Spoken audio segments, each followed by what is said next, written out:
Hi all, welcome to my channel enchanting journey.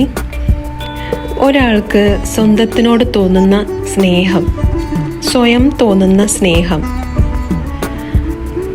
അവനവനോട് തന്നെ തോന്നുന്ന സ്നേഹം അത്രയ്ക്കും പവർഫുള്ളായിട്ട് വേറെ എന്താണുള്ളത്? വേറെ ആരാണുള്ളത്? വേറെ ആർക്കാണ് കഴിയുക നമ്മെ അത്രയ്ക്കും ആഴത്തിൽ സ്നേഹിക്കാനും പ്രോത്സാഹിപ്പിക്കാനും സാന്ത്വനിപ്പിക്കാനും ഒക്കെ? യെസ്, എനിക്ക് ഞാനുണ്ട്, ഞാൻ മതി. ഓർമ്മ വെച്ച നാൾ മുതൽ ഇന്നുവരെ നിങ്ങളോളം നിങ്ങളെ അറിയുന്ന വേറെ ആരാണുള്ളത്? നമ്മൾ സ്വയം സ്നേഹിക്കാൻ തുടങ്ങുമ്പോൾ നമ്മുടെ ജീവിതത്തിൽ വളരെ വളരെ വലിയ മാറ്റങ്ങൾ ഉണ്ടാകും, അവിശ്വസനീയമായ മാറ്റങ്ങൾ ഉണ്ടാകും. എല്ലാവർക്കും വേണ്ടതെല്ലാം തിരഞ്ഞു പിടിച്ച് വാങ്ങിക്കൊടുത്തിട്ട് ഒടുവിൽ സ്വയം എന്തെങ്കിലും ഇഷ്ടപ്പെട്ട് അത് കയ്യിലെടുക്കുമ്പോൾ വേണ്ട വേണ്ട, വില കൂടുതലാണ് എന്ന് പറഞ്ഞ് തിരിച്ചു വെക്കുമ്പോൾ നമ്മുടെ ഉള്ളിലെ ആ ആത്മാവിൻ്റെ വിങ്ങൽ എത്രത്തോളമായിരിക്കും? പകരം സ്വയം ചോദിക്കുക, നിനക്ക് എന്തൊക്കെയാണ് വേണ്ടത്? അതെന്തായാലും ഞാൻ വാങ്ങിത്തരും. നിനക്ക് എന്തൊക്കെയാണ് വേണ്ടതെന്ന് എന്നോട് നീ പറയണം കേട്ടോ. ഞാൻ നിനക്കത് വാങ്ങിത്തരും. ഞാനുണ്ട്, നിനക്ക് ഞാനുണ്ട് കേട്ടോ.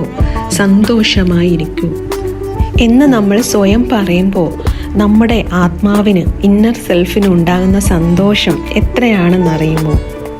ശരിക്കും നമ്മളോട് ഒരുപാട് സ്നേഹമുള്ള ഒരു സുഹൃത്തിനെ നമുക്ക് കിട്ടിയതുപോലെ നമുക്ക് തോന്നും.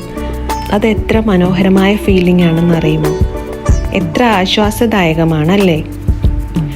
അങ്ങനെ നമ്മൾ സ്വയം സ്നേഹിച്ചും സാന്ത്വനിപ്പിച്ചും ഒരുക്കിയും ഒക്കെ നമ്മളെ കൊണ്ട് നടക്കുമ്പോൾ നല്ല ഡ്രസ്സുകളും ആഭരണങ്ങളും ഒക്കെ ഇടിയിപ്പിച്ച് നമുക്ക് വേണ്ടുന്നതെല്ലാം നമ്മൾ തന്നെ നമുക്ക് കൊടുത്ത് സ്വയം അങ്ങനെ സ്നേഹിക്കുന്നത് എത്ര മനോഹരമാണെന്നറിയുമോ?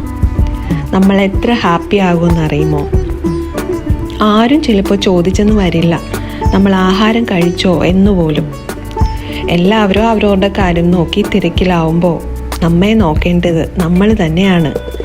എന്നെ സ്നേഹിക്കാൻ ഇനി ആരും വേണ്ട എന്നുവരെ നമുക്ക് തോന്നിപ്പോവും. സെൽഫ് ലവ് പ്രാക്ടീസ് ചെയ്യുമ്പോൾ അത്രയ്ക്കും മനോഹരമായി കരുതലോടെ നമ്മെ സ്നേഹിക്കാൻ നമ്മളെക്കാട്ടി നന്നായി വേറെ ആർക്കാണ് ഈ ലോകത്ത് കഴിയുക?